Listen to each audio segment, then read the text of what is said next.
Multimedia, with a steadfast focus on lifestyle, leisure, and business, we set out to bring high-value oriented programs that captivate the taste and desires of our audience. From the captivating airwaves of Z101.9 FM to the dynamic visuals of ZTV and the innovative realms of Z Digital and the incubation of advanced technological knowledge at Z Tech, every facet of modern media is meticulously curated to engage and inspire. Also, let's not forget the newfangled newspaper, now under the Z Multimedia umbrella, delivering insightful journalism with a business focus. Join us on the journey where innovation meets inspiration, where lifestyle meets leisure, and where business thrives. Change is here. Z Multimedia, your lifestyle, leisure, and business platform. It's your lifestyle, leisure, and business radio.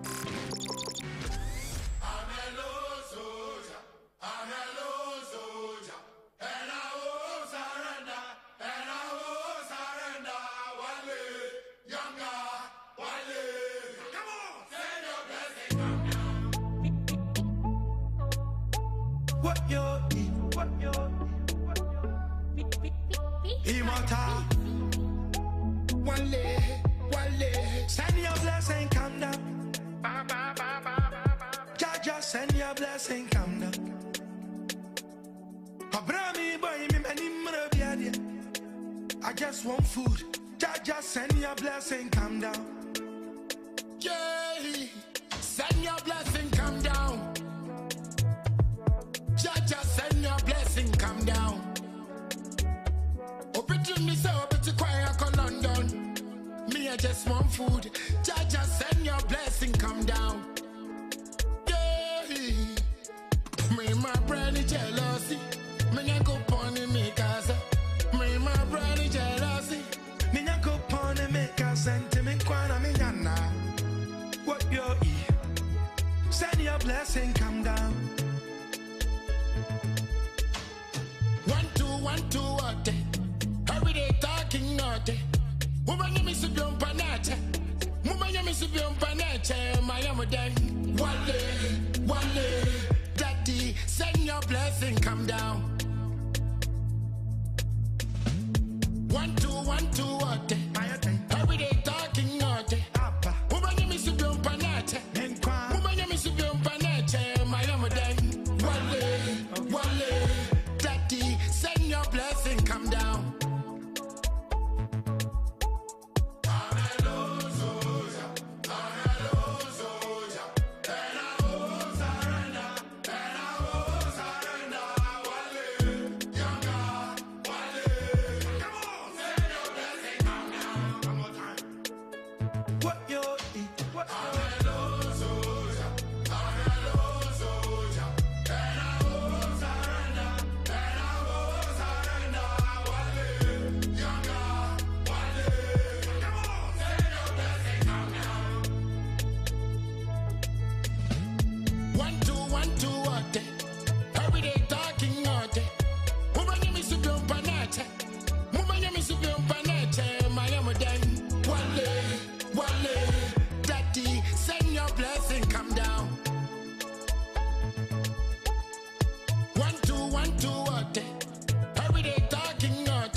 Hello and welcome to the 4th series of I Have a Story to Tell on 101.9 for the next 13 weeks on Tuesdays, and any other days you'll hear us on 101.9, and the program is I Have a Story to Tell, where I talk to very interesting personalities and people who tell us their story, because I believe that everyone has a story to tell. And today, I have with me a very, very special friend of mine, one of the oldest friends I've ever had.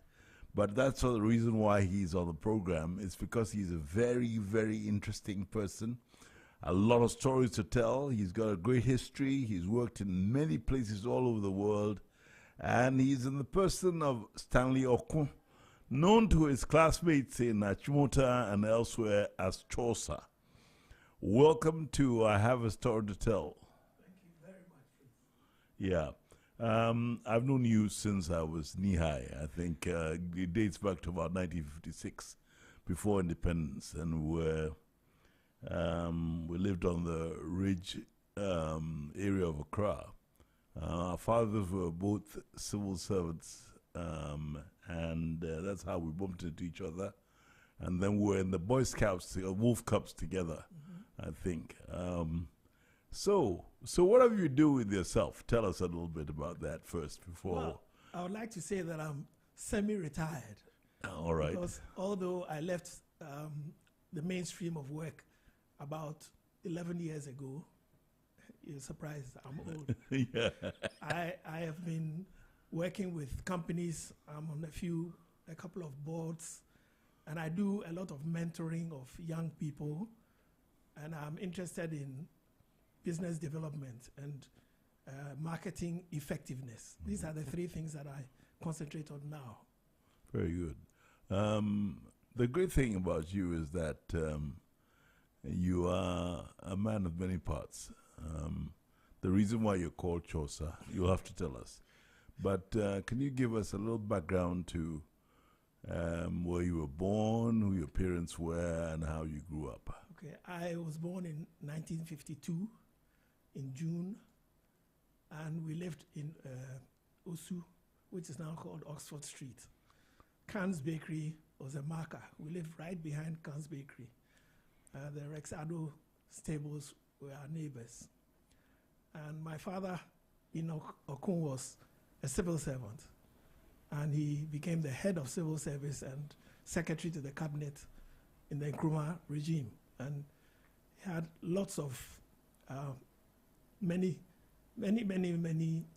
of the politicians used to come around the house, civil servants included, but all in the interest of lobbying for whatever they wanted. They thought when they come around our house, Mr. Oku put in a word for them. So I was privileged to meet every one of them. In the good old days, it was a pleasure to be the one to be asked to serve them the drinks and so on. So I got to know a lot of them on a one-on-one basis. They call me Kwame, get me a drink. Don't mind your father, get me another drink, that kind of thing. So we grew up in the ridge, like you said, when my father became head of civil service, we moved to number 7 Fifth Avenue, which is just off the Castle Drive. Right. Before we lived at number 3 Ormsby Road, which was broken down for the National Theatre to come up. All right. So that's opposite Ambassador Hotel. So my interest in music started from there. I used to go sneak across through the hedge to go and watch Ramblers International at the Palm Inn at Ambassador Hotel. That's a long and time I ago. learned a lot of the music from there, and that's what helped me to also enjoy music. I went to Achimota School. Well, before that, Richard School, where we used to have our Wolf Cup meetings. That's right. I was there from 64 to 71. 64? No. No, Earlier than that. 57 Right. to 63. You're right. So I went to Achimota in 64. Yeah. I was head boy at Richard, in the Richard School. I was like the senior prefect. Oh, at I that see. time. All right. And then Achimota, Form 1, we were immediately put into Form 2. That was a 4-year course. Instead of 5 years, it was reduced to 4. So I started school in Form 2. Somewhere along the line, we finished O-levels. So we had a 69-year group. And then I went back to 6th form. So I finally left for business school in 71. All right, but there's something that you've omitted. Yes. Because you have a very, very famous mother. I was going to come to that. All right. That Okay. is interesting to a lot of people. I wanted to cover a few other things before. My mother All right. was also a well-known teacher. Everybody called her Teacher Dosia. And she taught art and craft. I think before the independence, there was a competition to decide what the Ghana flag would be. And she also entered that competition and won. And the gist of it was you have to explain your flag.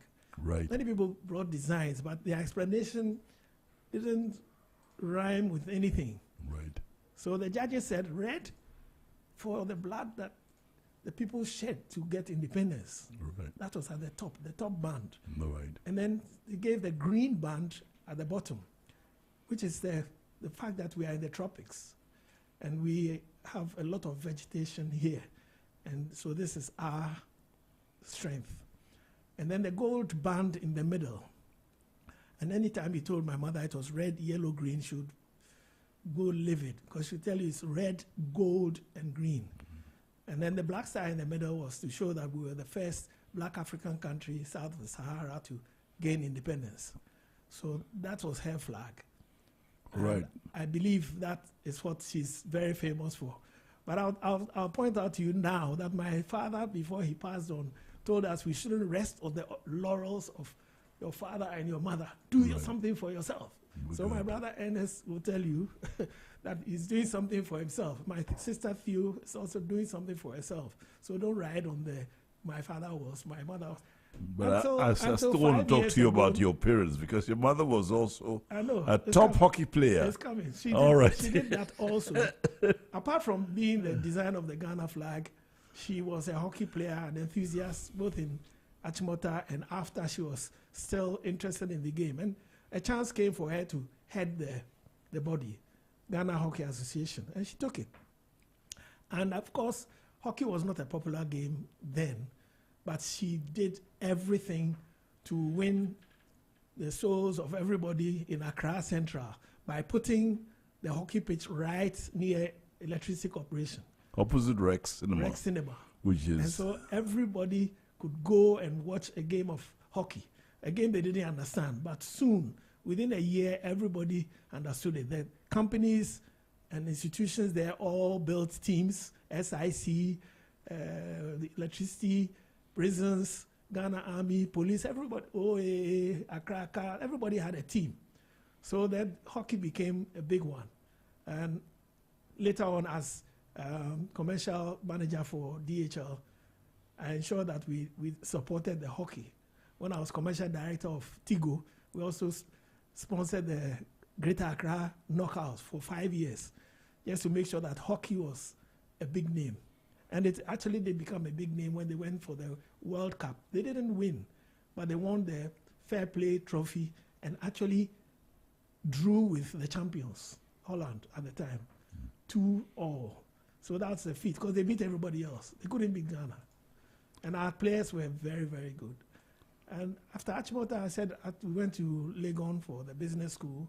I graduated in '74, started work.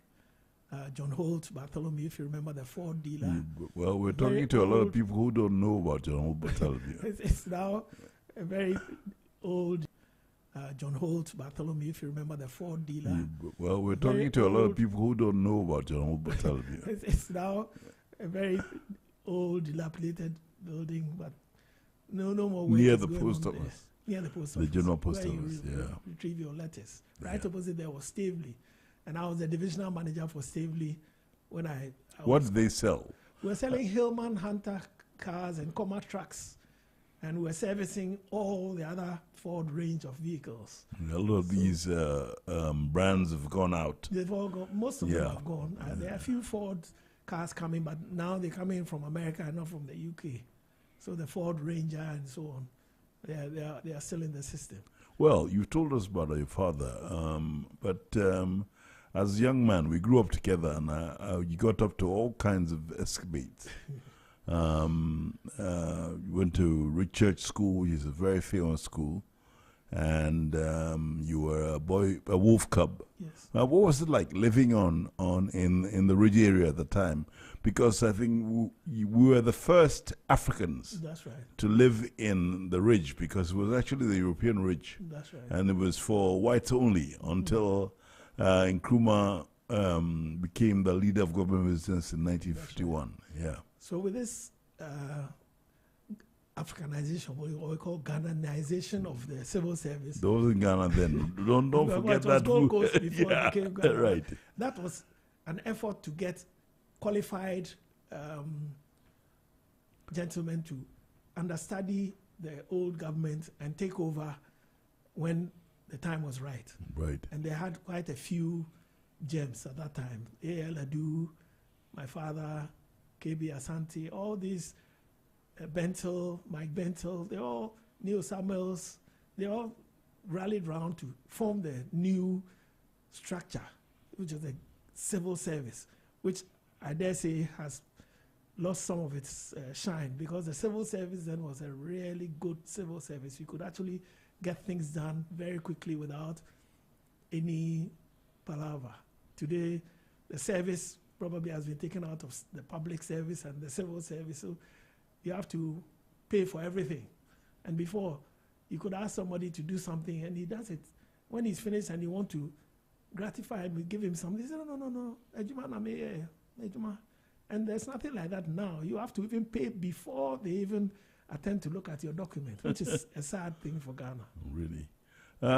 You talked about your parents, Yes. but you're also the grandson of a moderator of the Presbyterian Church. That's right. So tell us about My that. mother's father, Very Reverend Emmanuel Victor Esihine, was the moderator of the Presbyterian Church after the Europeans left the seat and we had a change in 50, I think it was 56 or 57.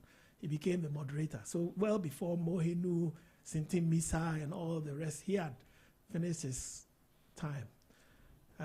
He worked in so many places that I remember him actually telling us before he passed on that they could walk from Ekropong to Manfe. They could walk from everywhere they went, they walked. So he said, we want to take a car from Osu to Cantonments. That's an interesting thing, because they used to walk 10 kilometers, 15 kilometers, and that was how they moved around. They didn't have to look for transport. They just walked. And he was also a scout, and that was part of their thing, hiking and doing a good turn on the way, helping people across the road and so on. So that's what he was doing. And he obviously had children who he instilled that kind of discipline in and the willingness to serve. So my uncle, Professor Esihine, was the Vice Chancellor, Pro-Vice Chancellor of University of Science and Technology, I think after your father. And my aunt, Dr. Letitia Obin, was the first science person. And then we had Juliana Campbell, who was on radio with the Ghana Broadcasting Corporation doing a request show for their forces in Congo and so on. And the other uncles and aunts all did their bit to further the cause of this new Ghana. Really great. This is I Have a Story to Tell on 101.9 ZFM, and my guest is Stanley Okon, a marketing consultant, somebody who's had experience working for various famous institutions in the country. Now, naturally, we usually have a break, and we break for music. What was the first selection that you gave to my producer? Marketplace by Hugh Maskela. Why did you choose that particular number? Hugh is one of my favorite artists, and I just thought something which the listening public will also enjoy. So I chose a BT one with his voice coming through as Hugh as we know him. All right. So that's the one, Marketplace. So, Hugh Maskela, Marketplace. Z 101.9 FM.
great, legendary trumpeter who visited Ghana. Ghana was one of his favorite places, and he married a Ghanaian woman, I think, at the end, a Ghanaian lady at the end of it all.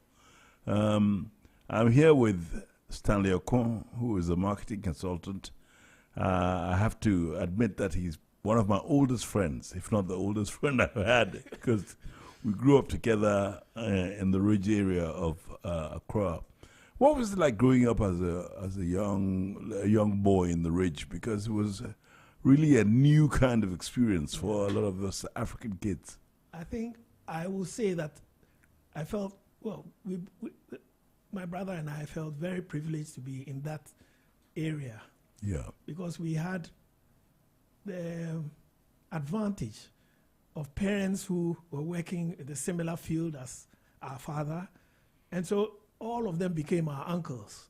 And if you went wrong, they would discipline you. And if you go and reach home, your father would discipline you as well. Today, nobody says anything. They said, how dare you touch my child? And so, no, we were in each other's homes, and we were brothers and sisters of the other people in their homes. So that was a perfect kind of situation to have. And I remember lots of our friends, the Ayensus, the Uduntuns, the Millses, the Bentels, all these were civil servants of different levels, all living in the same place. So it was easy to mix with them and get the job done. It doesn't have to be only in the office. Even outside, you can still contact a colleague and say, on Monday, we are doing such and such. And I know our parents were networking. And we, the young ones, were also networking. Right. So we used to go out together and do everything together. Ridge Church School, you were one of the pioneers. Yes. What was it like? Well, because right now it's a very famous school. The church decided to have a school attached to it. The Ridge Church was an interdenominational church. So they said, why not have a school? And there's a lady called Mrs. Strong, yes, who had already done this in Ghana International School. She's the first principal of Ghana International School. So she said, okay, I'll leave that one, 58. It's a good time to start working on another school. So she started working on the Ridge Church School from 54, 55, while she was working at Ghana International School.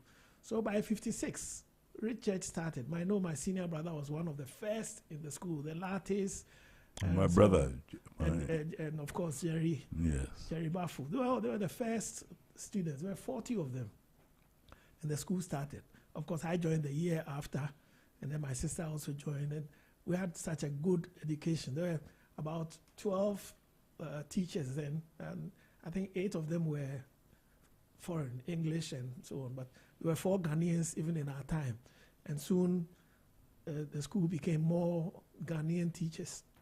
At the beginning, it was a headmistress and assistant who were all UK teachers who had come to Ghana with their husbands who were working in other fields, PWD, GBC, and so on. So they also used their skills as educators to. But you also had a lot of European children. It was a mixed bag. We had Indians. Yes. The Singhs and from Lebanese. Railway Corporation. Yeah. His father was a Gutran Singh.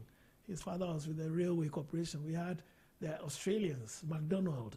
We had a lot of different people, Kenyans. They all went to school with us in the Ridge. And it was a very good experience because the cultural displays that we put on from each country every year was fantastic. The Ghanaians, then the Kenyans would do something, the Canadians would do something, the Brits would do something. And that of course, helped us to get a very rounded education. And we did all the other things, extracurricular, elocution, Red Cross, Wolf Cups, choir. We did everything. There was even a swimming pool when I was leaving. Never got to swim in it, but I know my parents helped to fund the building of the pool. But we left that for the generations to come. I don't know whether it's still there, but I left as a senior prefect in 63 with my colleagues, the Vardens, Max Varden, Evelyn Pra, and so on. They were all children of civil servants. I see. Yes. And then you went on to Ashmota. That's right. Ashmota is a very famous school. It's got a tradition that is almost unparalleled the world over. Tell us about how your first years in Achimota. Oh, I think the beginning of every school term was such an exciting thing. As a new person, you didn't know what to expect. So we went what they call us Ninos, new boys. And of course, they dribbled you a bit, bullied you, and so on. But we took it in our stride, cried a bit, wanted to go back home, that kind of thing. But there were seniors who were also very lovely seniors. So they guided you and made sure you are not punished too much. But they also always let you be beaten a bit. You know, that was growing up. So you'll be sent to buy something for 2 shillings and they only give you 6 pence. So why are you supposed to get well, you have to deliver. So and it was such the punishment is going to bring 1 sardine. And you have to deliver the sardine. And then soon your 6 sardines are all finished.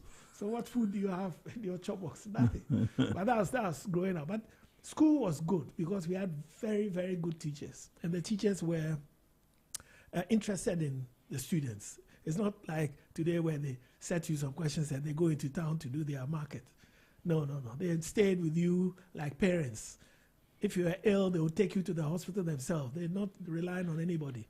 And they were the same teachers who took us for games, swimming, you know, and then all the other extracurricular activities like working in the Anumle village as Red Cross. We went to treat sores and, you know, they taught us a lot. Of course, the famous Cadet Corps.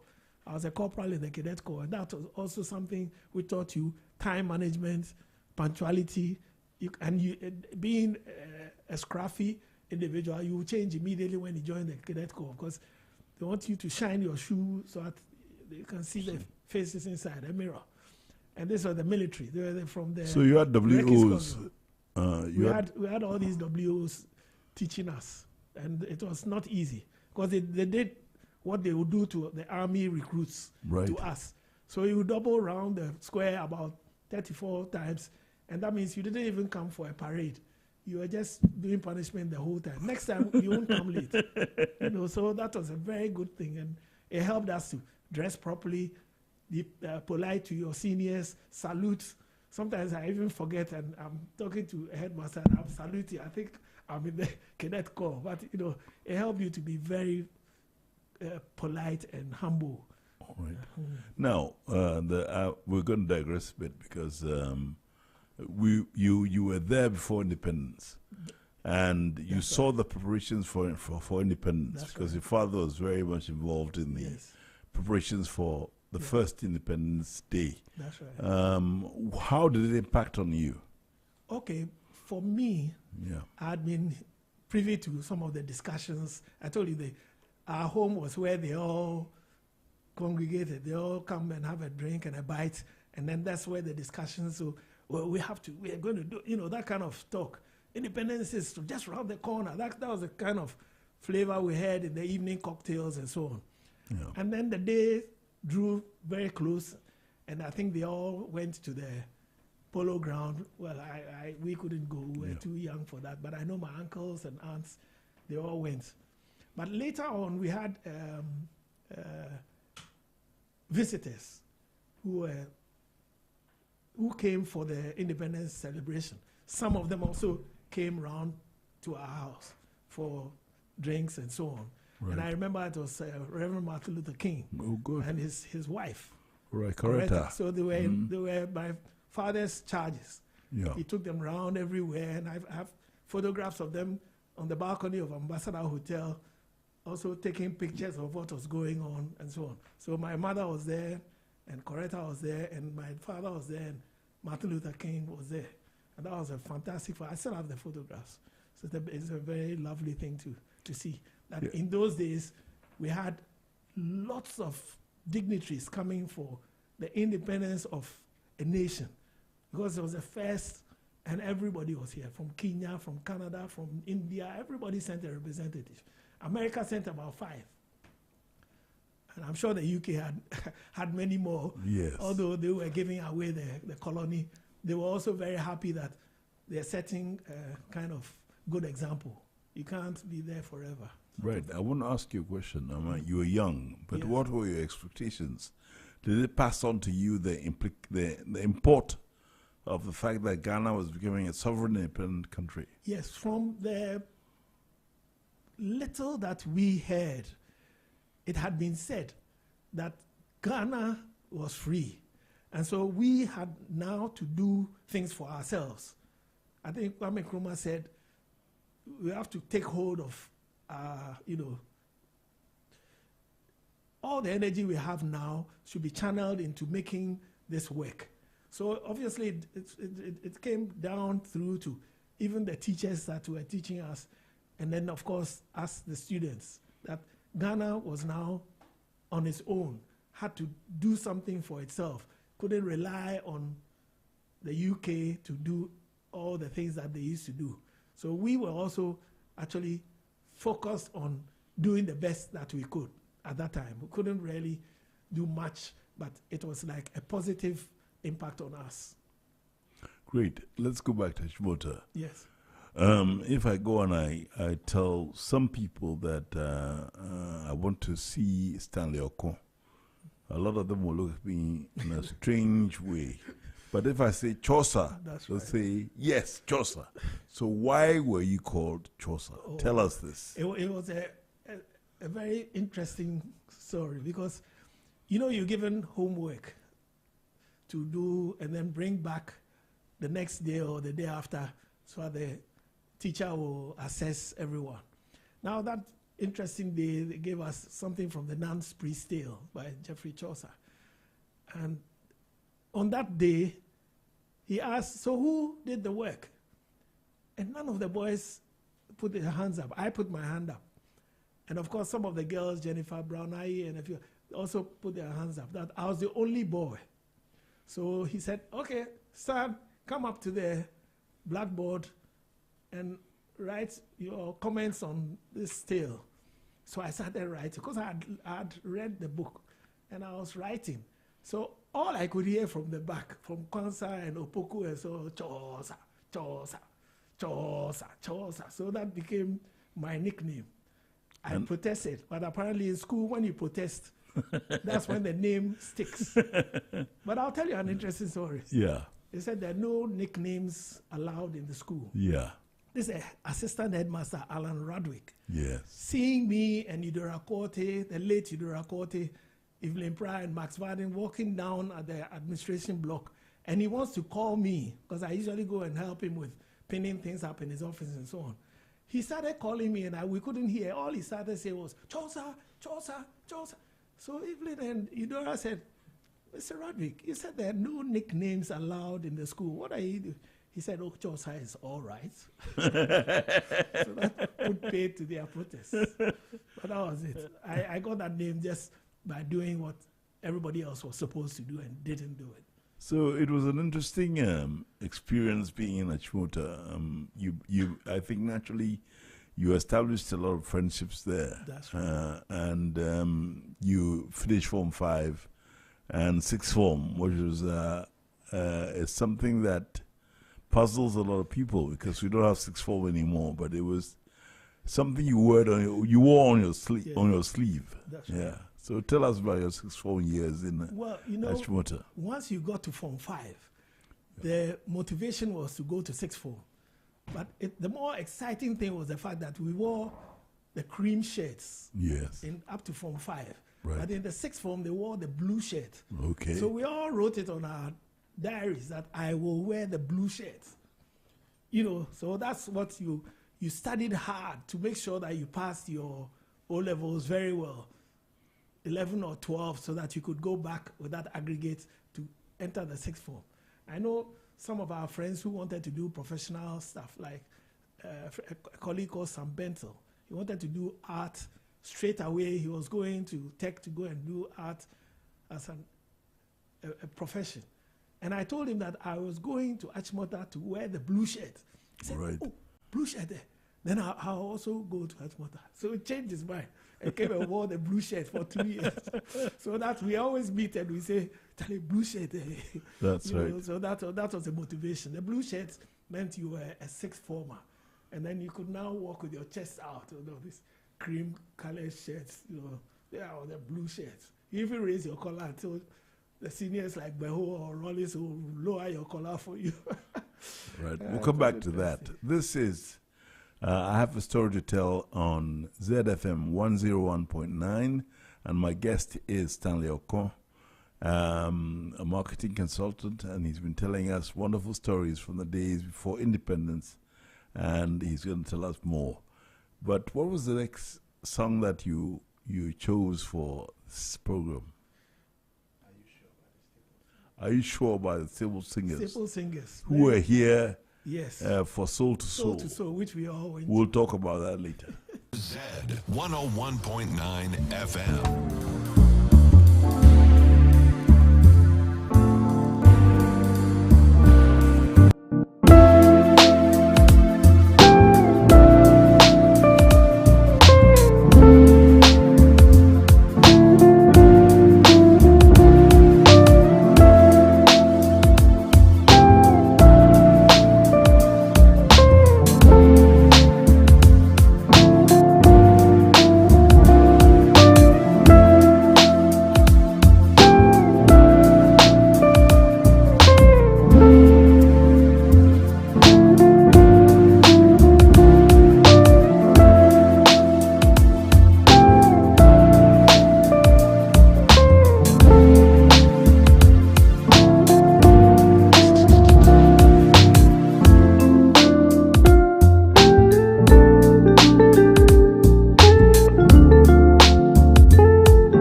Stables and his daughters, they were here in 1971 for Soul to Soul.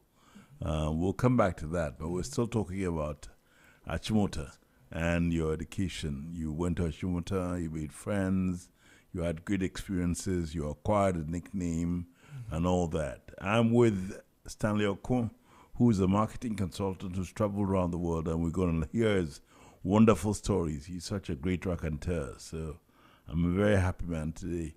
So you at Achimota, you went to sixth form. What was sixth form like? Like I said, we looked forward to getting into the sixth form and wearing the blue shirt. I think that was a very good motivation for us. And once you got into the sixth form, you're not doing 11 subjects or 10 subjects. It was your chosen 3 or 4. Yeah. So I chose history, English, economics, and art. Because the art I was born with it. So Yeah. I can draw.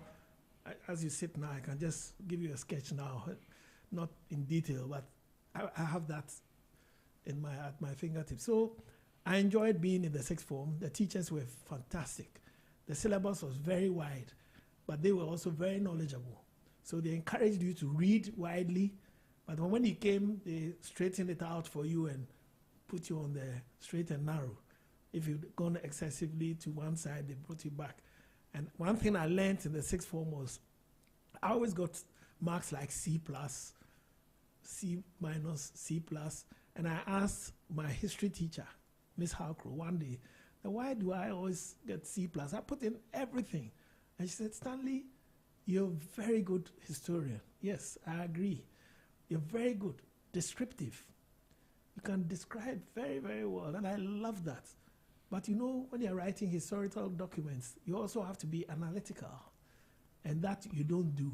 Oh, I see. So I understood that, yes, the Dintrias fought with this and that, and then the Ashantis, and that, and then but you are describing. So you said that it was the rainy season, and because of that, traveling was a bit slow. Right. So when the Ashantis were trying to cross the Pra to get, they were in trouble because the rain had brought a lot of deluge, and the crossing was difficult. So that is when they were surrounded by, and so this analytical side of it was what I learned from her, and soon I was writing and getting A- and B+. Oh, that's But great. if I would never had got that, I don't know, from another teacher in another school, they wouldn't put you on the straight and narrow. You go straight to the A levels and get a D. All right. So I got a B in Right. history. Right. So that was what I think helped me. And I think there was a subject called general paper. Yeah. We in Achimota took it very seriously. All the teachers who had some knowledge would come one after the other. We had a time on Friday called the headmaster's period. It's not a teacher's time, the headmaster's period. And he would select one of the teachers, like Reverend John Tay, to come and talk to us about the Bible. So you would learn a lot about spiritual stuff. Then next time it was any accuracy, geography. Right. And he would do the same. Art. Then Mr. Galevo would come and talk to you about art. So we had a range of subjects. So Peter Renner, our assistant headmaster, was also there to give us a lot of things about the administration and so on. So we learned how the school is operated. You have to feed people. You have to clean the place. You have to stock the science block. You have to have arrangements for people to be checked as students, so the health concerns are all, when you come into school, the first 2 weeks, they are doing checks, health check. You can't come to school with diarrhea or typhoid and you'll be allowed to stay in school. Your parents will be called and you'll be sent home. In another school, there will be lots of people getting ill because one person just came with that typhoid. So cholera. Achimota really had a system of governance in education. It still operates much the same way because they had a lot of assets to manage. The school field had about 7 or 8 football fields, cricket grounds, 4 hockey pitches, tennis courts, which other schools maybe had 1. And don't forget the swimming pool. And the swimming pool, which we all learned how to swim when you came to Achimota School. You didn't have to. You'll be taught to swim, whether you like it or not. You'll be taught to swim. And that also helped us become swimmers. So that was very useful. And of course, the churches. We had the Protestant church, which is the Agri Memorial Chapel, and the Catholics were up in that block. So the Muslims were also on the parade ground, using the parade ground as their worship place. So every religion was taken care of. So there was a mix. Yes, mixed. But I want to touch on some of the very famous people who came out of Achimota in your time. You had the late flight Jerry John Rawlings. That's right. And Nakwenedo herself was there. Right. You met them. Yes. And we had the great Tony Gwehu. Yeah. So tell us a little bit without... starting with Nana, I mean, we grew up in the same house. Oh, I mean, we were so close. J.O.T., her father, was my father's very good friends. So we could go into their home, which was only 5 houses away, and they could come to ours. So I've known the whole family from the eldest Stecha, Mefriye, herself, Kredu, Nana Sewa, Nana Sefa, Nanaya, who married Ambassador Haruna. She passed on. Yeah. But so I've known that family for a while. And of course, once she was dating Jerry Rollins, I got to know Jerry Rollins because I used to go out with them when we go to the Climax discotheque. Care of, Yes, care of Nana. So Nana would say, we're bad, but because I would offer to pay the bill just to annoy Jerry Rollins. And he would say, silly boy, give your money away. Then he would pay. So she said, you were doing that just to get him to pay up. And I said, well, it's also a good one. But he knew me very well. I remember a day when we had a funeral for Victor Usu. Yes. And his daughter was a good friend of Nana Credo, and I was her classmate. So we all went to the funeral. And after the funeral, you greet them outside the rich church. Right. So I was greeting the people I saw, and just as I was about to greet Flight Lieutenant Rollins, he turned around to talk to somebody else. So I greeted Nana Credo, and she, as always, she hugged me. And of course, Jerry Rollins saw from the corner of his eye. So he turned around and said, hey, you don't respect, eh? Then he gave me a knock. I remember, I can still feel it. Then she said, oh, that Ade. Then I said, Tony Boy said, oh, yeah, bro. Then he said, no, Stanley thinks he's getting some small gray hair, so he's older than me, eh? So that was what I remember of him. He's just a jovial fellow. He didn't mean any of it, but he has to be in charge. So how can you hug my wife, So he had to deal with me. Right. And then other people who went through the school with us, William Stout, Willie Keteku now, and Vincent Odote. We had good people, Chris Terson. Yes. We had a lot of seniors we could actually look up to. Very, very good Amate Fuels, and all of them, they were in Achimota with us. They were big men in Ghana's politics and administration. All right. So you decided after 6-4, that's right. you sat your A-levels and therefore expected to go to university. That's right. Did that happen? Oh, yes. I went to the business school.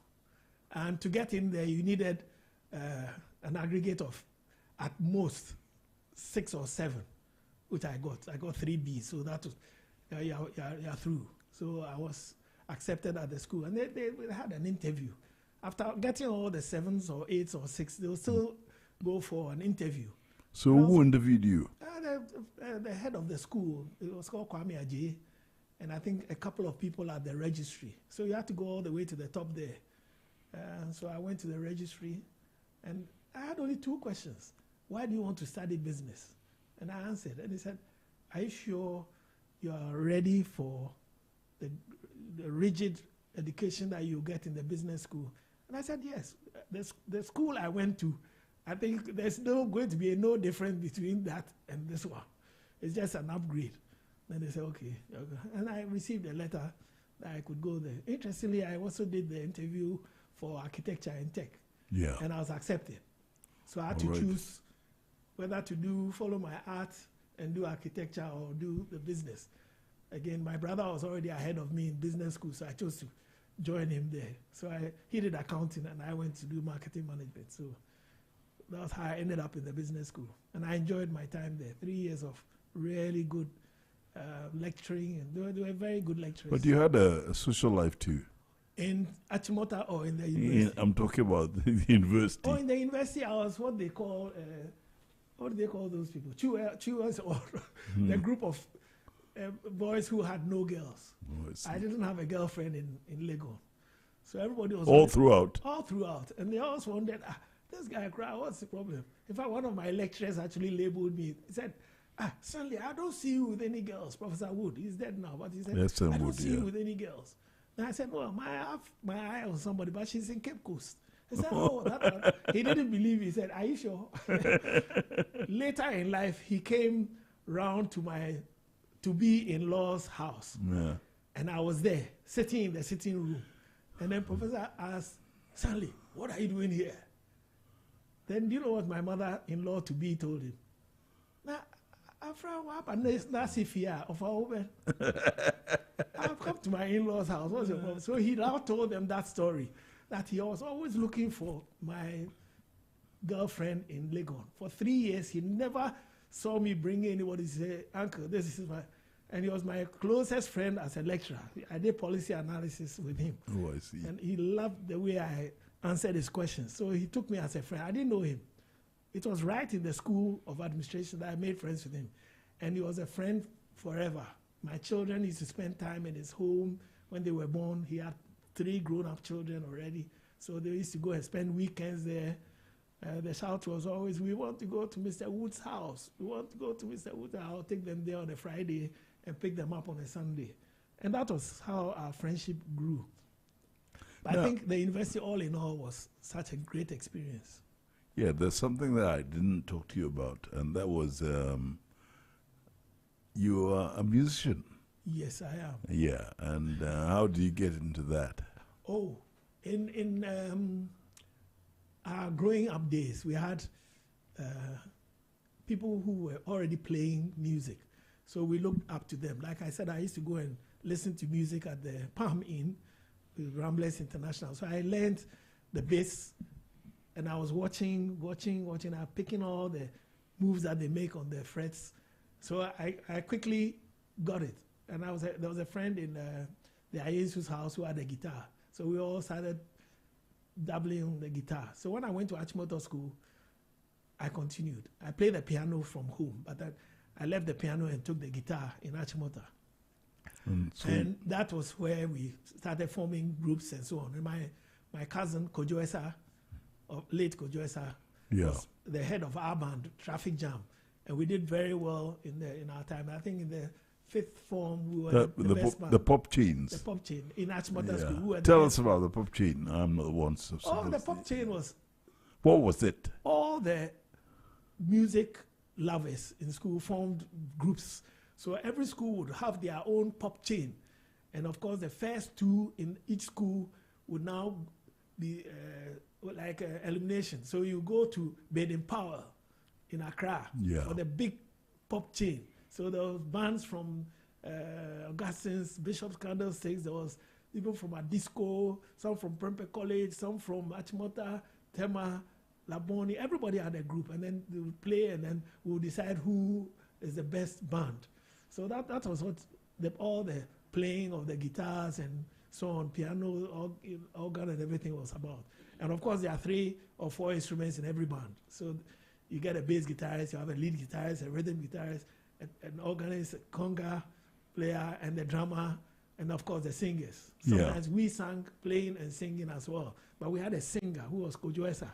Yeah. Fantastic singer. Excellent. So I think that propelled us to the top when I was in the lower 6th. He was in the upper 6th. And we won that pop chain. I remember that very well. Traffic Jam was out of this world. I was so happy. You didn't continue in Legon? In Legon, I played only, one of the songs I chose was The Boxer by Simon Garfunkel. I used to play the acoustic guitar. And I played with a chap called, what's his name now? I can't remember. We call him Django Jr. Amwewa. Yeah, we used to play together. And the late Austin. At Austin. He used to play. I play the guitar and he plays the piano. Oh, I see. We used to just do that, just for fun. So you are talking about Ambassador Django? Yeah, yes. His younger brother. Oh, his younger brother. Yes, okay. The food scientist. Oh, I see. So okay. we call him Django Jr. All right. So we had a good time on music level as well. So whenever we were free, we'd go to the auditorium of the School of Administration. There's a piano, we bring our guitars, and we play. So, so with that kind of social life, what was studying like? You had to swat. Oh, studying, I think we hardly studied. Really? we were enjoying life for the first year and almost failed, and then we woke up.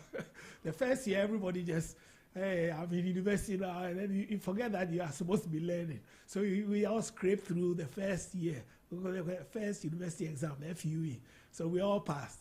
But then we realized that next year is not FUE, we have the real stuff. So we chose subjects and so on. Wow, you have to business policy, marketing, company law. Yeah, there's a lot to learn, and we rarely sorted. You couldn't sleep and not wake up and polish up before the next day, because the questions will be asked of what we just did. And you have to look sharp, because there are marks for participation, there's marks for the quizzes, and then the real exam is 60%. So 15 there, and then the real exam.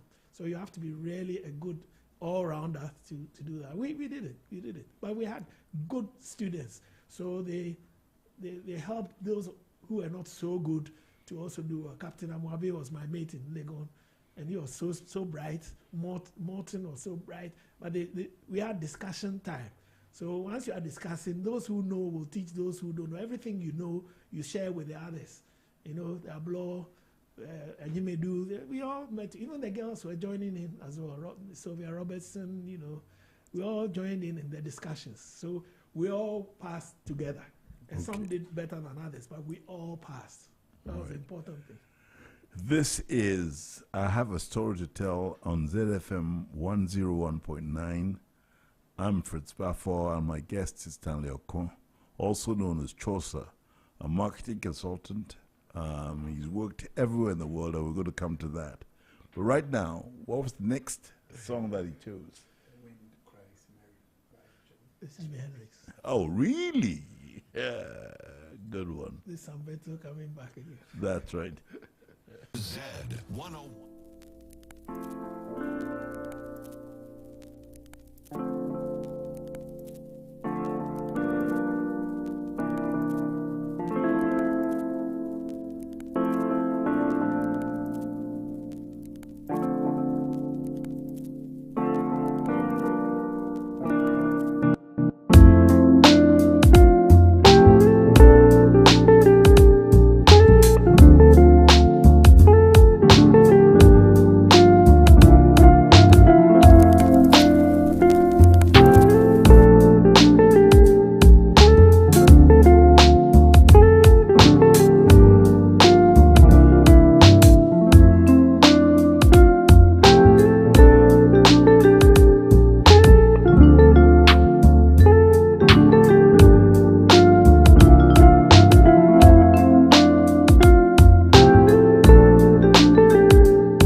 Mary.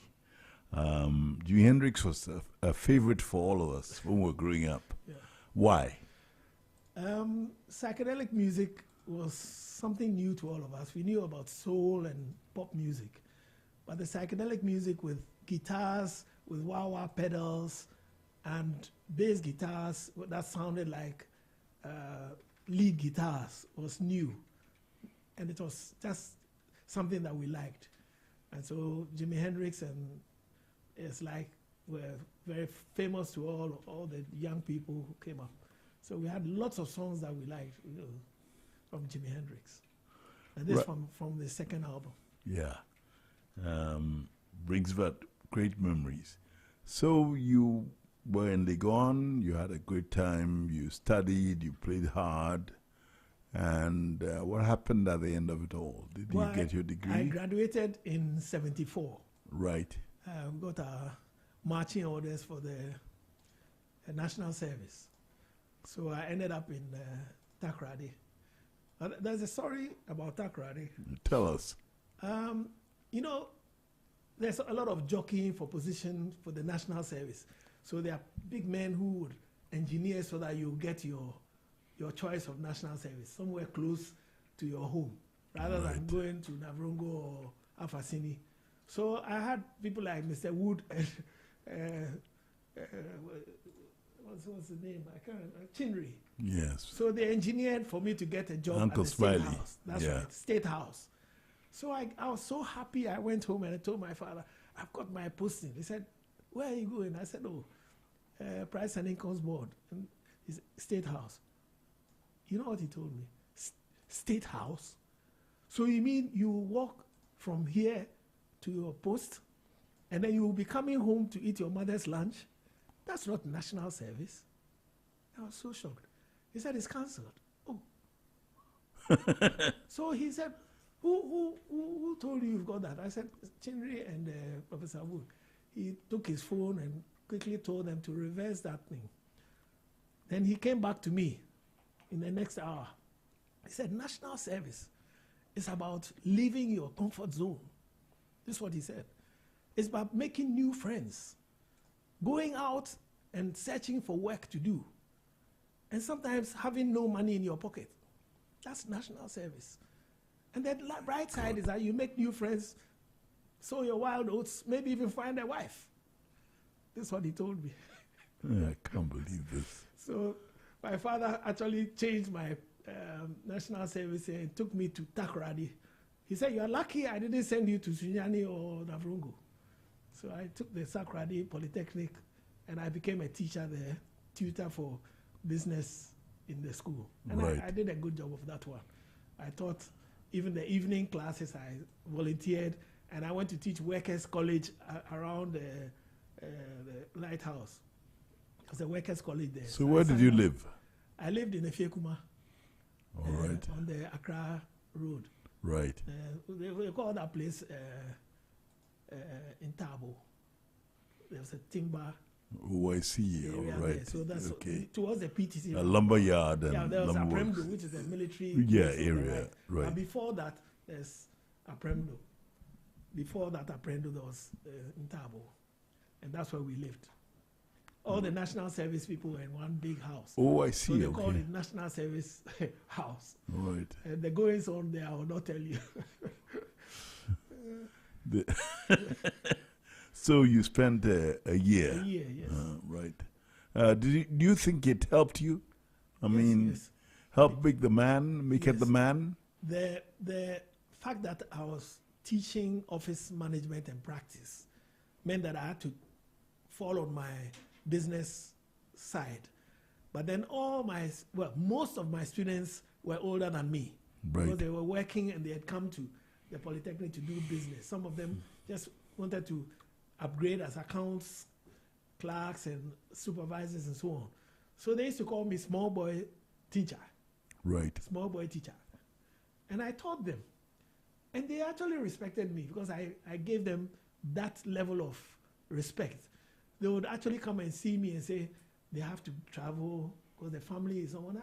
I said, look, so long as you've told the administration, I don't have a problem.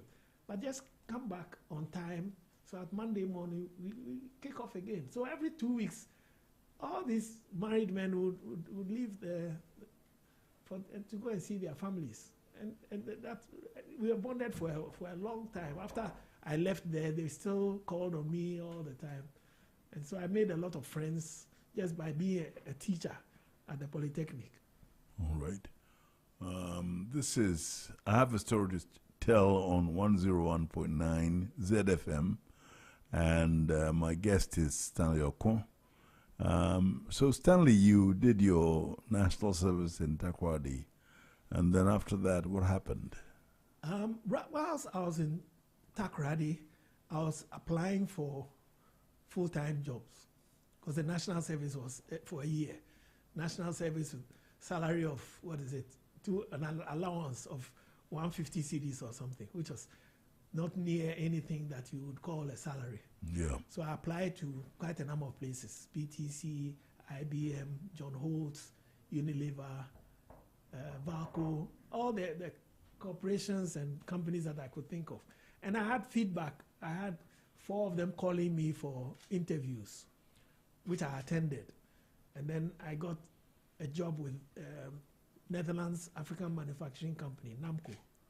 And then I got another one with IBM. And they asked us to come for aptitude test. Interestingly, I went and did that aptitude test. And I thought I had aced it, but I didn't get the job. Later on, one of the senior managers there met my senior brother, who was in audit at Unilever. Yeah. And he asked him, where is your junior brother? He said, he's working with John Holt Bartholomew. He said, oh no, he was the best student, the best at the aptitude test. What happened? Because he was not organizing it. Yeah. Obviously, I was first, but they chose somebody they wanted to give the job. So I said, oh, this thing, it hasn't started today. It started long ago. I was the best candidate, but I didn't get the job. I see. Anyway, so I joined John Holt Bartholomew as a trainee manager. There were 7 of us. Right. And at the end of it, there were only 3 of us left. 4 had fallen by the wayside. So it was really Ado, myself. So it was a rigorous... Very rigorous. Yeah. It's like Unilever or Valco. They take you through a lot. And that you have to do spare parts, administration, stores, everything that a manager of a car dealership should know. Right. And so I was understudying a man called Face Baxmati, very good teacher. Right. So he actually trained me very well. And that's where the He was an engineer. He was an engineer. That's he was a dealership manager for Accra. And I was attached to him. Before I could say Jack, I had been transferred back to Takoradi to be in charge of the dealership there. Oh, I see. Again, my workers were all older than me. I was only 22. So they called me small boy manager. But they liked me. Why? Because I respected them. I never said, hey. No. I actually asked you whether you are finished what you are doing. Are you free to come and listen to what I have to tell you? And they said, no, remember. Then they will finish what they are doing, they come. So I gained that kind of respect from them. And whenever I had a forum, they would be quiet. You know, other managers would be talking and they would not even listen. But they all listen. And when I finished, they said, hey, manager, when it was time for me to go back after 4 months, they nearly went on strike.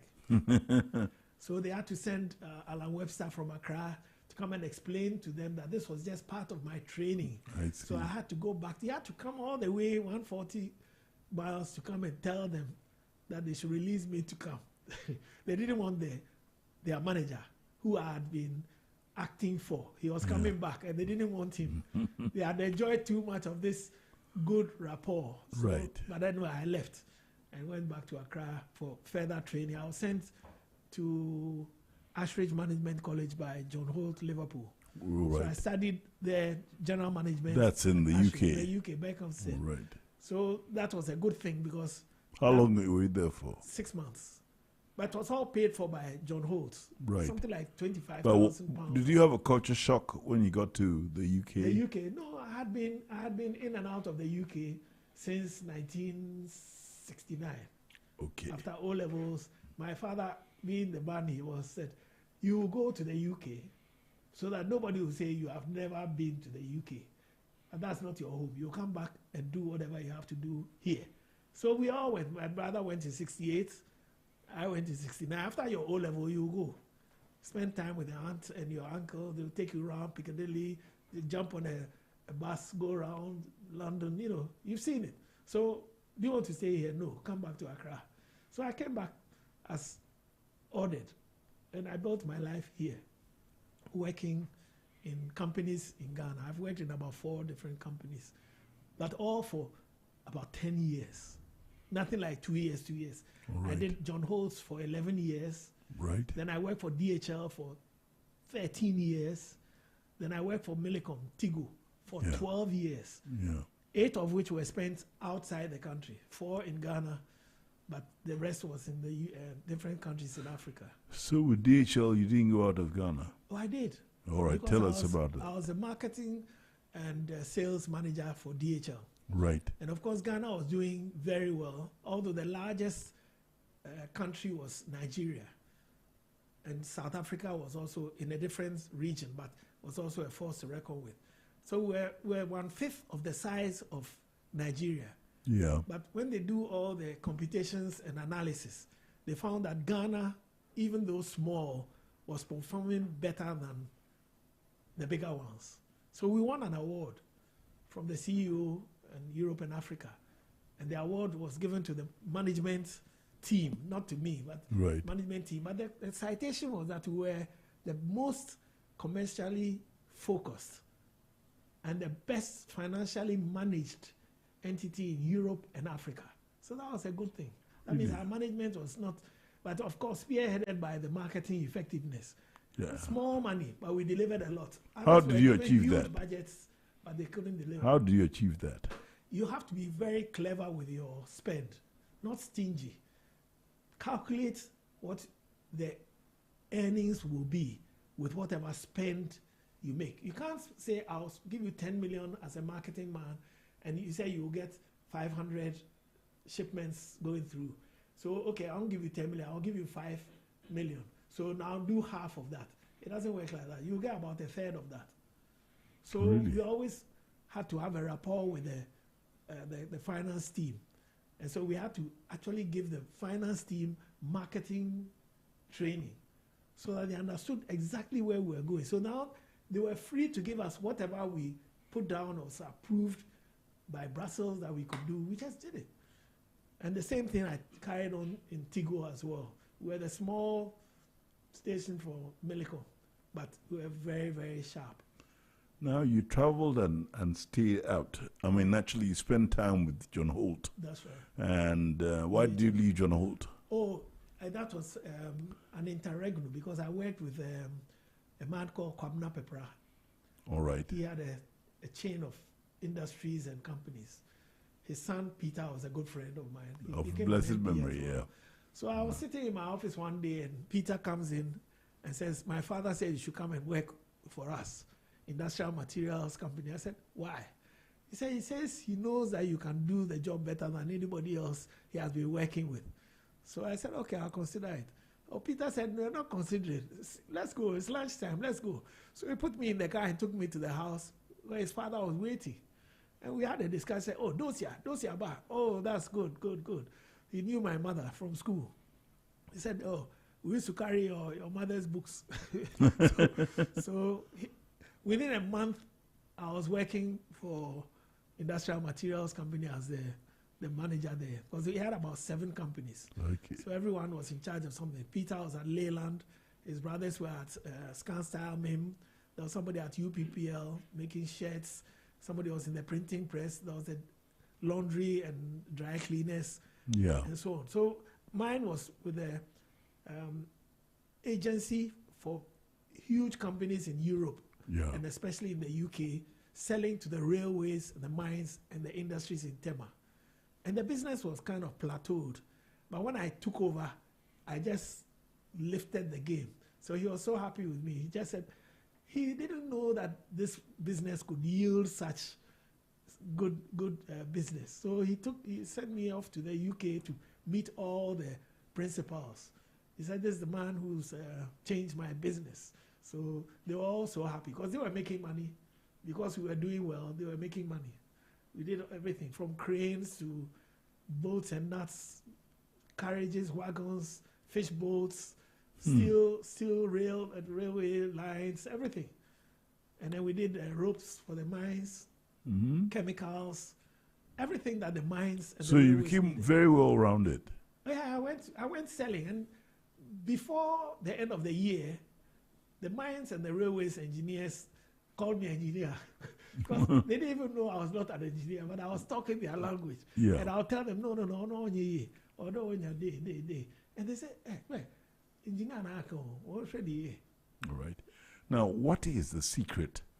All right. I mean, we're going to talk a little bit more about your profession, but what is the secret of success in marketing?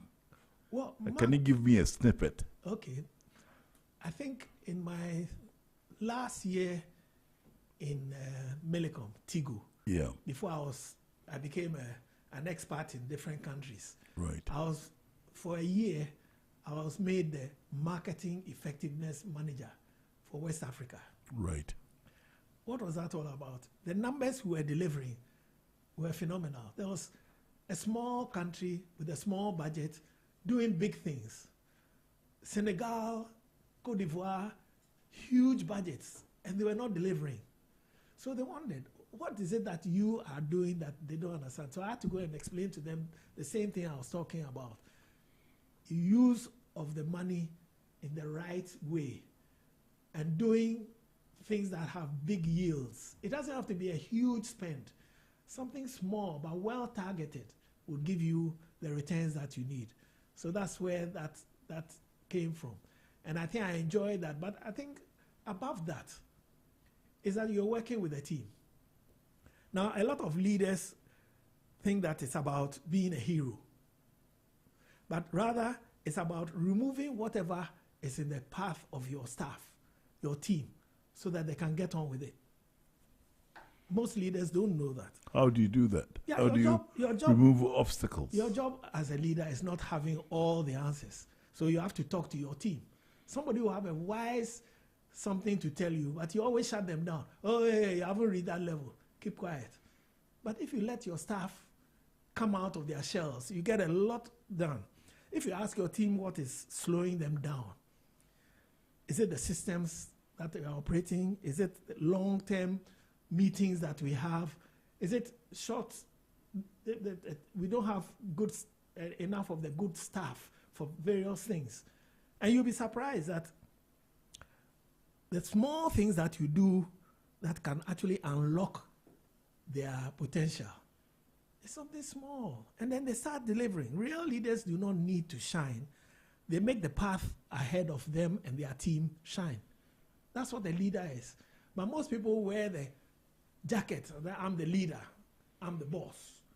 If you go to a shop or a company where there's a good manager, you'll not be able to tell who is the manager and who are the staff.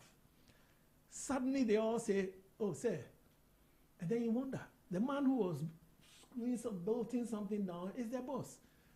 The respect for him is fantastic. As soon as a visitor comes, they defer to him. But when you are out of there, I'm Uncle Sam. But when somebody comes, oh, Mr. Uncle, there's somebody looking for you. So that's what a good leader does. He actually builds his team on their strengths. And he takes away all their pain by lowering the intensity of their weaknesses by not referring to them all the time. We always make people feel bad because you're always pointing at their weaknesses instead of the good things that they are doing and their strengths. So that's what I think helped me with the marketing aspect as well, because I had good lieutenants. MFR, Esan was there, Rosemary, Asiedu. We had good lieutenants for Nyaku, Dela Akuoku, and they were all good in their fields. So let them do the job that they have been hired to do and give them all the tools they need. I remember being supplied with a beautiful laptop, and my analyst didn't have a very good one. I swapped my laptop, fast speed and everything, with his. Well, I don't need to be fast in anything, but he needs to do analysis. Right. So I gave him, and I did the same thing in Nigeria, DHL. They gave me some beautiful laptop, and I saw my analyst, Theodore Hallin, with some, what they call it, Tokumbo. So I said, Halim, come. I gave him, he said, oh, Oga, this one is for you. I said, it's for me, but now it's for you. And he would never forget that day. he loved he will clean it and put it in a bag every time he uses it. I see that's what makes him even work harder. He was now doing superb, and we did very well as a team. Now, let's talk about your travels. Where have you been, and give us a little insight to all the countries you worked in and some of the experiences you had there. Okay. But before, let me tell everybody that I'm talking to Stanley Okun on I Have a Story to Tell on 101.9 FM, ZFM. And this is Fritz BAFFOUR, and Stanley is with me telling me all these wonderful things. So let's start with the first country you went to as an expatriate. With DHL, after about only three years in Ghana as a sales and marketing manager, I was posted to the area office, which is in Lagos, Ajao Estate, as the West Africa marketing manager. Right. So I was overseeing all we call it the Anglophone region. Right. Nigeria, Ghana, Gambia, Liberia, Sierra Leone. That's my territory. So I had to do the budgets and work with those countries. There was also the Francophone guy who was Belgian. He was also doing that for West Africa. See, a foreigner was working with the French. But I was an African working with my team, Africans. So I did that for 4 years. I was in Nigeria for 4 years. What was it like? Oh, very, very exciting. Nigeria wasn't new to me because in Achimota, we used to go and play games with a school called King's College. Right. They would come 1 year, then we would go, and I did that twice. I went to King's College twice, and they came here twice whilst I was... All right, as an aside, when you were in Achimota, you played sports? Yes, cricket, hockey, and I was an anchor man for the 4x100 for my house. Yes. And I was in the school team as a reserve runner. Oh, I see. That's what I did. So the chose I was playing cricket. Anytime I hit the ball for a 4, it would be chosa. Right. And when I did my triple jump, it was chosa. So that was exciting. I remember in Form 5, the 100 by 4, and the best house was Lugard House. Right. And we had a good team. I said Ambassador DK started off for Cadbury House. Right. Gave to Edwin Edu, who passed on just a few weeks ago. Oh. And then Aninakwa, who died about 10 years ago. Right. And then I was the anchor. And so when the Batons left the third changeover, Lugard got it before us, just a shade. Yeah. Touch and go. So a guy called Saxomwa, Sax. he got his baton just before me. But I beat him to the thing. And he said, Charlie, that was the greatest day of my life on the field. Because everybody saw, are you sure that these guys have lost? Because Lugard House was fantastic. They wore the same pants. They wore the same spikes. They were a decorated team. Right. We were wearing anything goes, and we still beat them. Okay. So let's get back to your time in Nigeria. Nigeria was 4 years of planning for Nigeria itself and the other countries on the marketing level. So before I even went as an expert, I went there for 2 weeks. The idea is that you go and sample the territory you are going to and write a small report. Of course, having been there only 2 weeks, I realized that this was not the place for me. And I wrote in my report that all the signs that they had there were yellowing, posters decaying, the places were not neat at all, the flower pots with dead flowers. And I wrote all the horror stories of this world. Guess what my boss, Edward Bellot, told me? Stanley, why do you think I'm sending you there? Okay. To correct all these things. So, of course, my mission was to change the outlook of DHL. People didn't want to go into the express centers. Suddenly, the media was saying the DHL offices are fantastic and they're like airline offices. You go and you pick a ticket and you will be served. I changed all that for them. So that was one good thing that I left for Nigeria. How did you do that? I mean, how do you... I know you have a knack for raising morale, but how did you do that? I mean... Okay. most people want to be seen as being part of everything, especially when there's a change being made. You first of all have to get them all together and explain what changes are going to take place and their involvement in the process of change. Most people are given, Friday we are doing this, and that's it. And so they don't like it. They resent that change. And you will find it's not going to work very well because of that. So everything I try to introduce, I would go all the way to Kano to tell them. I'll go to Kaduna and tell them. I'll go to Ibadan and tell them. They were wondering, why is this man traveling? I said, no, I have to meet them. And they see me face to face. And then I tell them the change that I'm making and solicit their inputs and their support. And all their bosses are there. So it's not like I just started doing something in Lagos and it's supposed to go through my Kudri and Jos and everybody. No, I went to Port Harcourt, I went to Calabar, I went to about 20 states just to get my So interaction message. is very key. Very key. Yes, They know that he's one of us. He's not some God sitting there just waving a wand and expecting you to just deliver. No, that's not the way it is done. And so I had the support of all the workers. And they could see that the business was improving.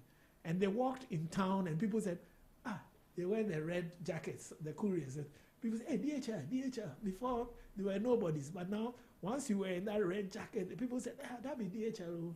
That'd be DHL. So DHL was, the name was up in there. Yeah. With the good ones. Yeah. Ghanaians, a lot of Ghanaians have a lot of trepidation when they go into Nigeria. I lived in Nigeria, so I find Nigerians incredible people. Very good. They're beautiful. I have a great rapport with Nigerians. Is that the same case? Yes, because for you? I went with DHL as an expatriate. Yeah. I didn't have to struggle to find accommodation, and everything was provided. I had a car and a driver, so I stayed in Ikoyi for a year and a half. And when the place was vacated by a former manager in VI, I moved to the same building as my boss and the operations manager. So I had accommodation. That's key. I had transport, which was okay. And of course, I built a new circle of friends, starting with the nucleus team that I had as my staff. I remember introducing them to what we do in Ghana. As a new manager, I took them all to where I was staying before I got accommodation. I was in Sheraton Hotel. Yeah. So I invited them on Friday. They all came around. And there I was looking for a waiter. I said, excuse me. And no waiter would listen. So Tunde Edu, one of my staff, said, Right. August Stanley, I beg, sit down. This will be Ghana, turn by turn. I beg, sit down. So he said, hey, my friend, 2-star, 2 Guinness here. Now. And then the guy said, Okasa. And they brought all the drinks. I said, so here you have to shout. And so I learned that very quickly. And I started demanding things with a bit of force. I see. Now, when I came home on a short holiday 1 week, I was screaming and shouting at my children. My wife said, oh, this Nigeria has not done good for them at all. Hey, bring the thing. How do you talk to children? But that's a Nigeria. Okay. One side of Nigeria, you have to fight for everything. Yeah, so I learned how to be a bit bold. In a meeting, you'll be talking and they will shut you down. No, I said, I don't finish, so let me land. Okay. So from Nigeria, where else did you go? In DHL, it was Nigeria that I was based at as an expert. Right. But then, of course, we all have the budget meetings that we go to. It's either in Nairobi, in Accra, in Lagos, or in Johannesburg. So I used to go every quarter to one of these places for the usual quarterly meetings. So that, and of course, back to Brussels, that's the head office. And so that was the beginning of the travels. But after DHL, I was appointed as the commercial director for Millicom, Tigo. Yeah. When I came, it was Mobitel. Right. So I launched the Buzz GSM, if you remember. Yes. And then soon we went to the Tigo. I launched that one here. But something good happened to me in 2004. They decided to choose the best manager in Europe, and the best manager in Africa, and the best manager in Latin America, where we were based, and somebody in Asia, Southeast Asia. Right. And I was chosen as the best manager for Africa. Right. And the second in the whole Belecom group. But the funny comment my boss, who was a Pakistani, said, "Son, I know you thought you would win because the numbers are good. In fact, better than everybody else. But you know why you didn't win?" Then he pointed at my dark skin. He said, "See, you're black. This company is quite racist. How can they say the best manager in the world is a black man?" So they had a Latin American, Regis, who was the best, and I was second. But everybody in the room, about 400 or 500 of us at that dinner party, knew that, look, the numbers show that Ghana should have won it. But what do? We just take it like that. But the interesting thing is that the chap who became the head of the mission, this same chap, took me as his right-hand man all over, wherever he's going. He said, "Stan, let's go." And I asked him, "Why do you keep on asking me to go with you?" He said, "You are my right-hand man. I know you are very good."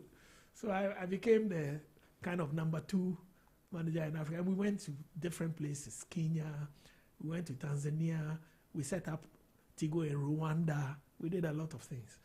Again, it was the marketing effectiveness that we tried to distill into the country. Marketing effectiveness means that your business will move quicker than if you didn't do it effectively. So that was the secret.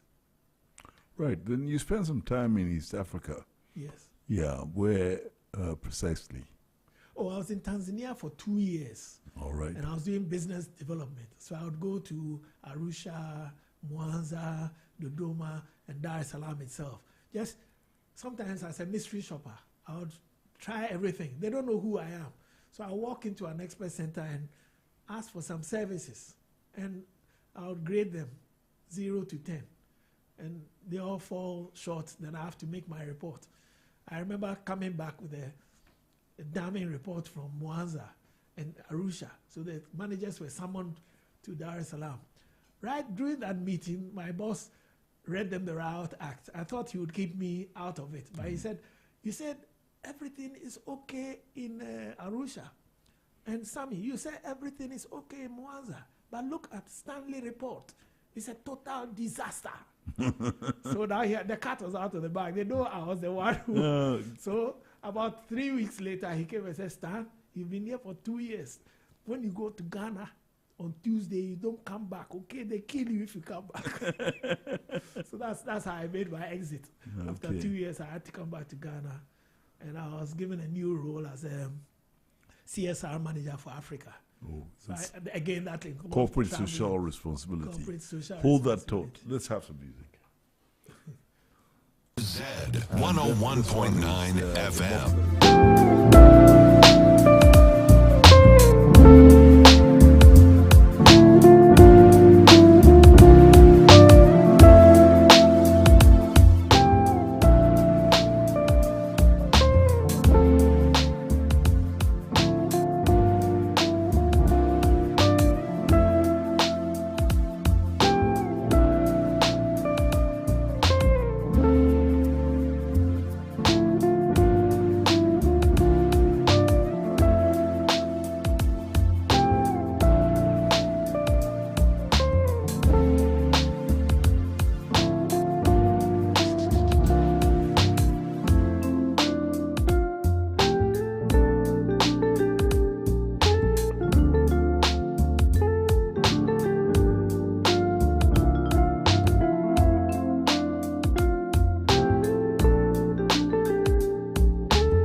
Joe Atiso. And I think he took that from, they played it at the Soul to Soul, you know that? Yeah. We're with Stanley Okun on I Have a Story to Tell on 101.9 ZFM. And he's been telling us wonderful stories about his life's journey. We've gone to Tanzania, and you had to leave, and you came back to Ghana. I leave my shirt on my back. So you came back to Ghana, and what was it like coming back home? Oh, you see, when I won the Best Manager Award, of course, all the managers in West Africa were white. They were not Africans. Yeah. So I was sent to Sierra Leone as a general manager for Sierra Leone, Tigu. Yeah. And so that was a new thing. There was resentment. Can you imagine Africans didn't want Ghanaian? It's like Nigeria. So I spent 5 months just doing what I do best. Yes. Winning them. So when I was leaving 2 years later, they all cried. They didn't want me to leave. And they were fighting with my boss. Where are you sacking him? Why are you doing this? He said, no, I'm going to Tanzania with Stan, my very good manager. So we are going together to Tanzania. This is what the Latin American guy told them. So then they cooled down. And he brought a Latin American guy to replace me. Yeah. Now, Pablo was not like me. So soon there was resentment. He was just lauded over them. I was sitting at the desk with Regis in Tanzania when Pablo called us. Well, he called his boss, which is my colleague, and he was complaining. So my boss now put it on speaker. He said, Pablo, speak properly because Stanley is here listening to you. So he was complaining that after four months, the revenue is going down, so he should tell Stanley to come and fix it. He said, did you say 3 months, 4 months? So this is your baby now, okay? You can't do the job. I send you back to Paraguay. So now we laughed and laughed. He turned off the guy immediately and said, Stan, you see what you have done? The man doesn't know how to handle people. And that is key. I like the way I like you because you like to be with the people. That's how he used to talk. You like to be with the people. You talk the truth. When I ask questions, I ask Kofi, I ask this man, they tell me anything. Then when I ask you, you tell me the truth. Because he asks the other black managers and they'll tell him something he wants to hear. Yeah. But I'll tell him, Reyes, that will not work. Don't even try it. And he believes me and he doesn't do it and everything goes on smoothly. So that was the secret there. But that was my time in Sierra Leone. 2 years as general manager. That was an experience which, thanks to being a general manager of a dealership in Takoradi at age 22. So I had understood that your people, you see, management is about getting things done through other people. You're not doing it yourself. So what are you doing? Always saying, my people, they are useless. I do everything myself. You failed. Right. It must be done through people. But you support them. You give them the tools. You give them the advice. You correct them. That's a manager. You are a father. You are their lawyer. You are everything to them. And they must see you as such. When they ask your staff, how's your boss? And they start talking about, look, he knows my husband's birthday. He sends him a greeting. My children, he sends them pens and pencils whenever their birthdays come up. And they, that's the kind of boss that they have experienced. So any other boss that comes who can't be bothered about their needs as individual human beings, then that boss is not a good boss. All right, now. So they will always welcome such bosses. Now you mentioned family. Yes. What has family been? What was the impact of your travels and the work that you did on your family? Okay, I think you should start at the right place. I married a very good person. Good. My wife Juliana, nay or fair. Yeah. I mean, there's nothing that she will do that will not be good for me. All right. So that was one thing. We actually thought about younger one coming to Nigeria to St. Joseph's, which was a very good Catholic school, yes. But we thought about it and said, oh, Christ the King. All So right. they stayed here and I was there. But every Easter holiday they would come. The summer holiday they would spend about a month. You know, so that's how we did it. It was quite lonely for me there. And of course, not being here also sometimes was a bit of a drag because I was in their lives a lot. I used to take them everywhere. I was taking them to school, picking them up, we go to church, and this, you know, all the things that they remember even today. A lot of the things they said, and Daddy used to do this. He would write on the covers of all our exercise books and write them in some colorful, stylish writing. And so their books were well known in the school as, hey, that's Jeanette's father's writing. All right. And then the other kids also had a similar thing. So that's what the role as a father, I try to be with them a lot of the time. Homework and so on that they did. And we did other things as well together, played together and everything else. Right. Stanley, you are the grandson of the moderator of the Presbyterian Church of Ghana. And you're no more a Presbyterian. You're a Catholic. Yes. How do you make that quantum leap? Because you are even more Catholic than the Pope nowadays. Okay, that's another interesting one. Yeah. My mother, very religious, yes, but she also has this thing about God is God. Right. The way to God is, there are several ways that you can go to God. So when I went to announce that I was now a Catholic, Yeah. she said, oh, Catholic, eh? So, oh, Papa, no, you're also a presbyter. Okay, Anglican. You understand that? Oh, I see. He said, your father was a presby because his father was also a staunch presby. Yes. The family is always Yeah, presby. I mean, we have From to say Enum- that you actually come from Yes. Enum, Enum, which is a very Catholic, Presby- Presbyterian stronghold. stronghold, yes. So, if your father could become Anglican and he's still serving his God, you can be a Catholic. And she actually welcomed it.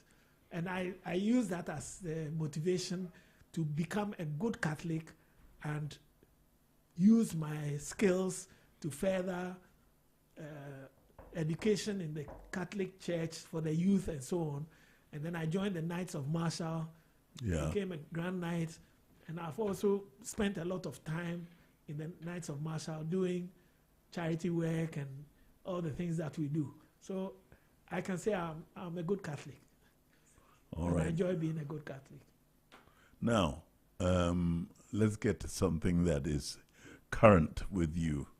You're an author, and you've written a book.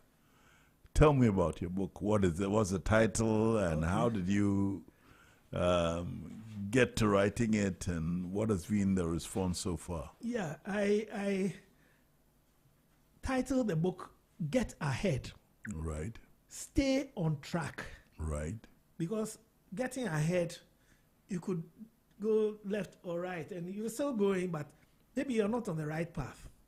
So my job, through my mentoring of several people in Ghana and beyond, has been to help them understand what they really want in life, and then shape them such that they are strong enough and capable of continuing on a straight path.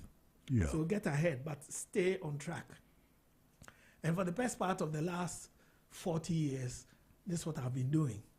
Involved in mentoring young men and women, both in Ghana and beyond. There are people in Sierra Leone who still talk to me by WhatsApp. Rwanda, Tanzania, they have a situation in the office, they resolve it, and they send me a feedback. Pakistan, you remember when we were in Arusha, we did this, that, and this one. The same thing came up. And this is how we resolved it. So thank you very much. Thank you. So these things are, and then they all these young people have similar concerns. How do we make ourselves right for the journey ahead? What do we need to know? And I'd say a mentor is somebody who's done it all before. He knows where the pitfalls are. So I can tell you, no, not that we go this way. And then you experience a good time going there. But once you let them fall too many times, they lose hope. So that's your job, to guide them. Sometimes their aspirations for themselves is so small. So you build them up. What you thought was nothing, I would paint it such that you feel that, wow. You have somebody at Labadi telling, I'm unsure. He's a guy, so he thinks the only thing he can do is to go and join the fishermen. Yeah. And then you mold him to become somebody else. He's a doctor now. Haven't you done well? I'm not saying fishing is not good, but that was not his calling. Right. But because everybody was doing it, that's where you end up, unless he gets a mentor to pull him out. So mentorship is key. Yeah, it's very key. Right. And that invaluable experience that I gained with these teens and individuals, all the things I remember is a culmination of the scripts that I wrote, and each chapter tells you what you want to do. And then I use the examples that we went through and my own personal experiences. So you start with where there's a will, there's a way, chapter 1. And I tell you a lot of things that will help you.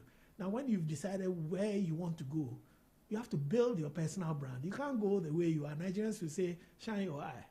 Mm-hmm. You know, so after building your personal brand, I said, take charge of your life. They say, no. Take charge of your life. Then when people are doing what they think they are doing, they now start copying other people. I'll be like FRITZ. I'll be like Mr. Oko. No. Be yourself. Chapter 4. So once you've done that, I said, I'll strategically position yourself for the future. You've dressed well. Now you are somebody. But you have to stand where you'll be noticed. Or do things which people will say, I like that boy. You know, nobody just chooses people for fun. They choose an asset. When you go to an interview, the thing they ask you, what are you bringing to the table? Most people fall flat on that because they, I like engineering. That's why I want to join this engineering company. Tell them something you've created, and you know that it is something in their cycle. They have seen it, and they want to do similar. So I'm bringing that my knowledge to add to yours, and we'll make it. So that's what it is. And then the other chapters are all building on as we go. Like, think global, act local. Everything you do must be like what is happening around the world, but make sure it is tapered towards solving local problems. Okay. I'm going to make a plug for your book. Where can we get the book? Oh, today it's at Christ the King Bookshop. Right. It's at Ghana Club where we are all members. Yeah. And it's at the Vidya bookstore in Osu, Laboni, and Kumasi. All right. Near Melcom in Ishaisu. Can you get it on Amazon? I have not put it on Amazon. I'm planning to go into EPP in the University of Ghana. I have not put it on Amazon. I need technical support to do that. I've never put anything on Amazon, so I need somebody to engineer that for me. But it's a good idea as well. Get ahead, stay on track. Yes. That's the name of the book by Yes. Stanley Oko. That's right. All right. And so there was a little something.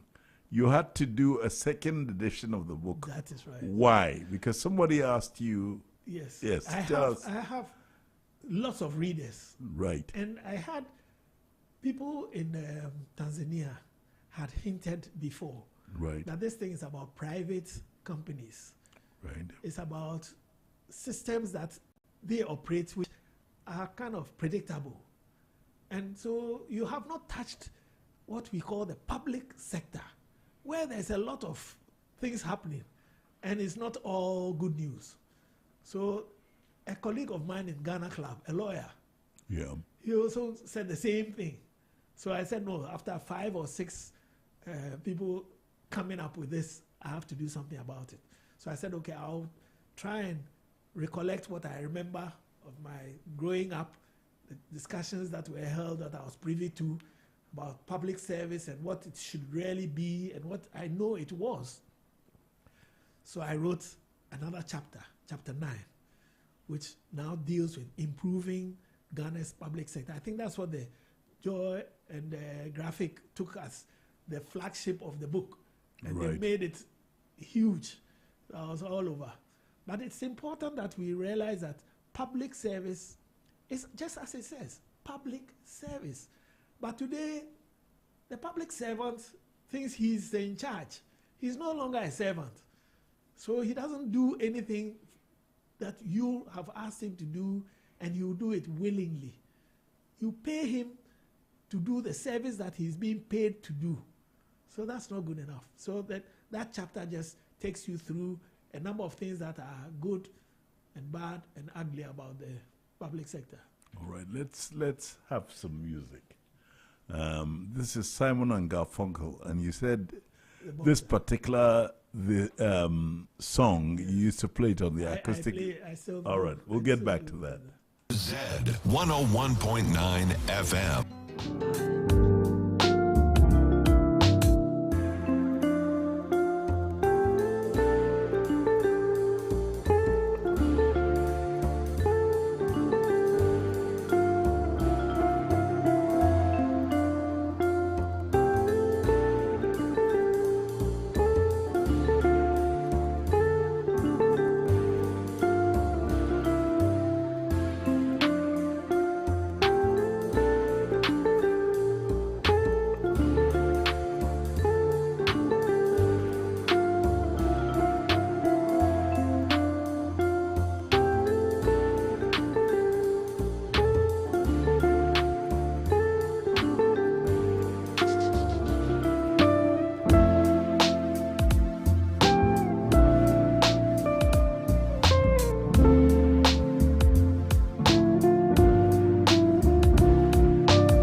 I'm on 101.9 FM, ZFM, and this is I Have a Story to Tell.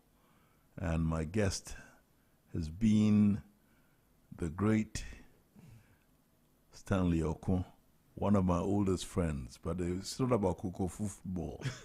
It's because he's done so many wonderful things in his life, and he's taken us through his childhood, his very prominent parents, grandparents, and family.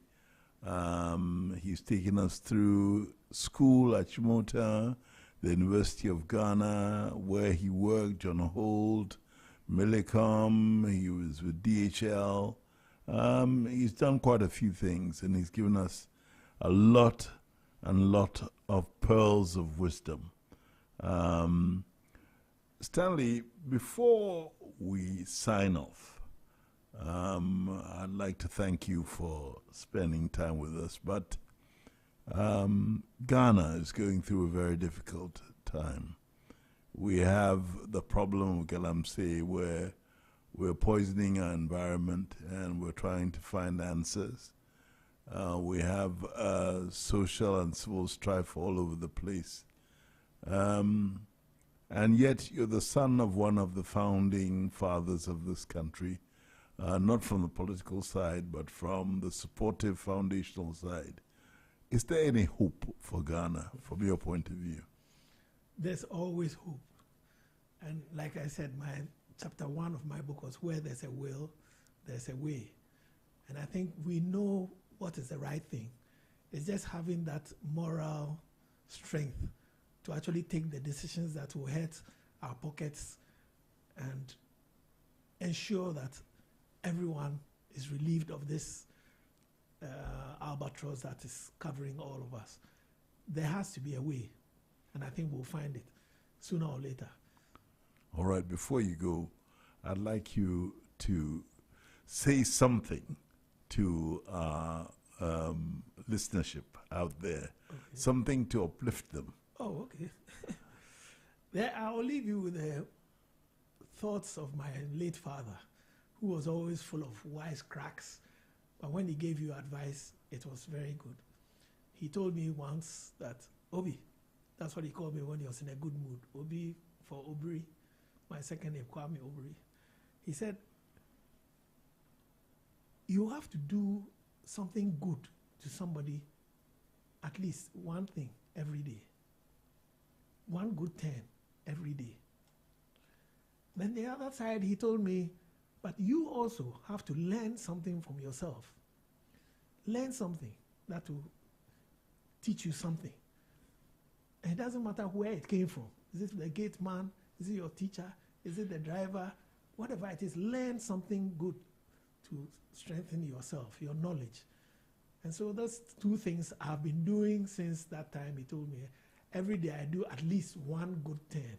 Right. And I learn something new every day. That's which is very good. Magnificent advice. But I also add, there's a saying by Robert Nestor Marley, we all call him Bob Marley, yes, which also helps me to think before I do anything. He said, the greatness of a man is not in how much wealth he acquires, but in his integrity and his ability to affect those around him positively. This is Bob Marley. He said many, many things, but this is one thing I like. And I think it's a beautiful end to this wonderful program I've had with you. I'd like to thank you very much. I'm very grateful. Thank you too. And I'm so proud that you're my oldest friend. Thank you. All the best. We finish with a selection you made, CCTV. Yes, you've jumped the quantum, they jumped the generation gap, and so we're going to Sarkodie with CCTV. This is Fritz BAFFOUR signing off on I Have a Story to Tell. Let's make a date, same time next week on 101.9 ZFM, and the program is I Have a Story to Tell. Have a wonderful, wonderful evening. God bless you all. Thank you. You're tuned in to Z 101.9 FM, your lifestyle, leisure, and business radio. Thank you. You're tuned in to Z 101.9 FM, your lifestyle.